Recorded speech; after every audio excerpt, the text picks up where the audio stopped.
Assalamualaikum warahmatullahi wabarakatuh. Allahgee Fajaba Minglenshing asi giyan-loushingee Pukei amani haina aikoina mamangda su thamjakhre. Tasengna hairabada Allahgee Fajaba Minglenshing asi karamna Pukei oiribano haibasi Quran amsung hadith ki mangalagi aikoina khulasa phangi. Tasengna Quran karamba makhangi larikno. Quran asi surah number 10 ayat number 113 da haibiri masi ningsing hannaba khudam pandangbi larikni. Hari masih sign of book of sign ni. Masih dah ningsing ni ba, aku dah section wahai beri ba, khangal liba mayam masih aku ge wakal loushing. Oina na bani. Aduga surah number taraga mari ayat number ani dah hai beri madudi. Hai riba khudam pandam amsung paujen sing asina mioi ba amam ba de angan ba pothok pi. Masih ba Quran gi aseng bu hai dah hai ra ka sorak wa arthada. Masih larik asi aikoina thabi khi nangonda haibidi he Muhammad sallallahu alaihi wasallam maduna nangna haibidi he Muhammad sallallahu alaihi wasallam mioi babu amam batagi angan bata pothorak na bagita makata mafam masida Quran ge yarasida amam bam sung ama angan ba ni sinari ba si karama makhan ge amam bano mioi bana zahiliyata leiragadi giyan-loushing watlagadi achum bata wangam moi amasung aran badak soidana makhongpham nagani amasung amamba ya arthadi khangdaba udaba haibani tasengna Quran gi paujela sina mi bada giyan-loushing gi Pukei ase hangdokpi amasung amambadagi angan bada haibada akhang bada giyan-loushing leibada achum basiratal mustaqim phangbada lamjingbi Quran gi mota mi bana thengnari ba punsida awa ana gi shar ase ani ni amana mi bagi makhum makuna thajaba ani subana Allah gi changyeng tasengna mi bana tofam thokpa hakki lambi siratal mustaqim da chatragadi Quran hadith ki makhada ikoi hingba ngamdragadi tasengna ikoi gi khongkhut asoidana mak aran bada lamjingani masina maram moirga ikoi da khudong thiba kaya na ikoi gi mang tung da lakshilai ani subana mahausa gi calamity sing yowar haba mai sing pokhai ba ising isau nongnei nongsi asina sing bakaya amasu lairi masina lak changyeng ni miwe mafamda miwe ba masel gi marakta aikhoi gi mahausa gi marida madi taibang mapu gi hakta aran ba thokpadagi aikhoi gi punsi da mangjaba natraga awa ana kaya mayong ni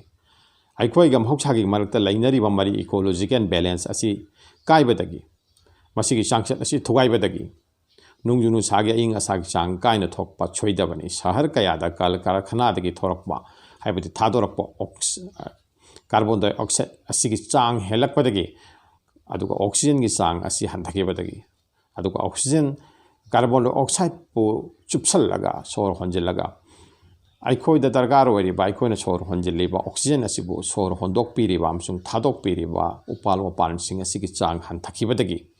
aikoi ge atmosphere da carbon dioxide hena wangpa amasung oxygen ase hantharakpana aikoi da khudong thiringai machak amsu oiri masi bigyan nga si di thinduna aikoi da takpiri masi khangdaba yadraba amani sing umong sing kokthokpana carbon dioxide singsillaga oxygen thadorakpa upalaupan sing masing handarakpadagi aikoi gi Manipuri gi oiba phawbada aing asagi sang kaikhibagi record aikoi na phangle Malem pumbagi wena nungsiti kuyom da nungsitagi lakpa ultraviolet rays subsilamba ionosphere gi leiron mangsilakpa thengnakre numit ki ultraviolet ray asi thawai panba singda sathi khraba hu amani maisa hengal hanbatan natana cancer singba laina kaya thokhanduna miyabada khudong thingai ohele ozone gi leirol asi mang khrabadi malem da thawai panba sing amata su leiba ngamloi masi khulasani haibedi thawai panba sing ni hingbam sung sibada ozone khaktagi sumakha polhalli masina sakhi ni madudi Allah maha ya mujillu haibedi mang takhan bangam mapuni haibedi ozone gi layer sa hangdo kharabadi malem se leiba thawai panba matte hingba ngamloi masina su paramalamani maha ya mujillu mang takhan bangam mapuni khulasani this clear amasung mage sakti gi khubam da punama se thammi masina su sakhini maga se ya karu e punama ngambi ba mapu mahakpuna ngambiba mapuni masi yakaharu haiba mahaki athoiba fajaba minglenasi khangbadagi so asigi giyan loushing asi khoida lakani amasung haujikte bigyanna sakhi pire madudi mahak yakaharuni amasung yakawiyu ye thoidokna pangan mamapu mahakte pangan bani masi aikhogi general education dagi so masigi sakhi piri Malengi maisa asum hengalakli meruni sing mama malengi aing mama pham sing da phamjin grab on ge leiron sing ado saudok samudra gi imai gi thak wangkhalak tuna samudra maya gi lam kaya kupsil lak pam su lupsun gi bai khudong thiba lakli ithat sing mang gi bagi akiba lakli kaya mat haibde khandar par loi khudam pandam da ising su amani haiba si nabi karim sallallahu alaihi wasallam gi wahaini madu samudra gi imai ithak ipom da gi su oi thok pi yai Prophet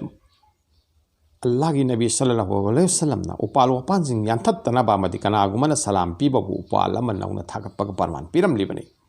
adu tanatana Quran da janat ki sakpam thab da upal wapan haikol laikon leinam piba amadi aingba ifut na singba mahusa gi oiba najara sakpam thabiba amsung yekpiba ikhoin uba phangli ikhoda waudam biri Mahusana ahigbasingi lauriba thawdang ase mamagi tampakta chanajariba angang amasung mamagi mathakta leiriba mariga pangkhakni mama masaga pangkhakni thawai panbasing mioiba yauna mahusa magi saruk amamamni mahusana khut oiraga taibang mapuna magi apambato thabakto onthoi mahusa sina khut oiraga taibang mapu Allah taala magi apambato mahusa sigi khuthangdagi tawhalli Mahausa bu taibung mapugi wakulon yaudana nainabasing mahausa nainaronda taibung mapugi wakulon aibut taibung mapuda thajabaga loinana nainadaba kangbu singna tayang pana sida mahausa gi shakti punama ase mahausa khaktana thau bangan bani mahausa khaktagi matingni haina thajai amsung thammi taibung mapugi wakulon gi maikai digi nainabasingna aibut taibung mapuba labu thajaraga amsol lagi maikai di punama suoirak pani tawakal ilallaga loin nainabasingna mahausa bu khanglabade taibung mapugi mahausa bu su khangi haina tambi ahan bagi sina mahausa da leiriba tawngamba sigi tawra hawrapam mahausa kaktani haina lama kang tupsali mapung phade ani subagi sina mahausa gi nungda thawrang thawsiliba punamak ase Allah taala nani haina nakhai sin khudam pandam ga loina na Quran amso hadis ki maikai dagi amoju mahausa nainaron dagi phangba khudam pandam sing punamak asuna sopna miyobing mafamda thammi aikhogi education amsung aikhogi haujiki naharon mahi masing tangphalak leiba naharon inkhalak leiba singda ahan makta da hairiba wafam sing ase mangda thamlaga mahi masing tamlabadi makhoi kaidong so lamuk nararoi amasung makhoina class wangkhalak paga loina na mahausa gi giyan loushing hengalak paga loina na iman amsung amal su hengalak pa phangani masi asengba bigyani Islam gi bigyan haina su haibadi hairiba bigyan ase Allah taala dagi punmak oirak pani haiba wakhalon asiga loina gi asengba chumba asiga loina na aikoina mahausa bu nainaraba bigyan bu nainaraba amchung maduda phanglak pa giyan loushing ado aikoina bigyan aidi Islamic bigyan haina khangnaba yare mahausa amadi aikoige lainariba mari gi kop giyan loushing ase leijarabadi leijaraba amadi ngak na chacharabadi aikoige punsida mahausa ga lengon natuna chachabo ngamlagani mama masagi aseng mari hakka dung ngak na chatpag pakhak oiragani mahausa gi maikai dagi kari gumada thoktaba yadabadagi thorakpa amadi calamity yuar haba nonglei nongsit na chingba singbo miyobana mahausa gi mang tunggi gyana laksin mangamna na hondaragliba asimak ngamlagliba asina paraman tawi madudi mahausa gi tampakta hingnabagi damakta mahakki tayang panbagi mahausa ta natana nungi mahausa bazu khangna chatpa madudagi hingnana ba hona ba khoi gi thawdang oipham thoi masina giyan loushing tansindaba amasung sinadaba se achowa pap guna amani haibasi mayak senghalli masina lalhalli amasung matungda maral si amana amada Quran hai Surah number 10 ayat number 100 chawrak pa artha amasung mahakna kumthali mahaki asawba aduguma miyoiba singi mathakta makhoi aduna sinadaba makhoi gi giyan loushing it is clear Quran ge arasina pura haibda mapung phana parman pire madudi giyan loushing sinadaba ase Madugi matakta Allah Ta'ala asawba kumthali. Amasung mahang na kumthali mahaki asawba aduguma miyoibasinggi matakta makoi aduna sinadaba makoigi giyan-loushing. Surah number 10 ayat number 100 yengbiyu. Malem laikoi bungda amasung asupata yang pansida thokliba oiriba sing ase kupni yengsinba amasung masigi achumba khangba ngamnanaba hotnarabadi sakudaba mahaki pangalna thaulana giyan-loushing na manungdagi thau pangli habasi khangba ngamgani. Asina wakilo sillangbiriba sahidu matam pumba laibiba alimu nungda laisinduna alimu loina khangamba mohiminu ngapi senbiba khaliku senbi sabiba ningthaurelda miyoibana masagi pungning thamoi pumba nungda laisindaba ngamloi.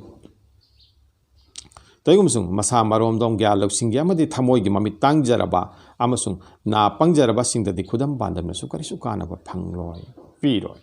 Madumakso Allahgi kalame pakta asumna haibiri madudi surah number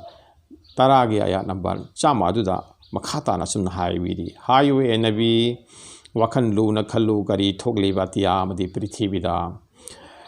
wakhan munna khallu gari thokliba tiya amadi prithibida taigumsung khudam pandam sing amsung seksilwa haiba singna khudam pandam sing amsung seksilwa haiba asina karisu kanaba pide thajau haiba haibdi ma law haiba yadaba singda. Assalamu alaikum warahmatullahi wabarakatuh.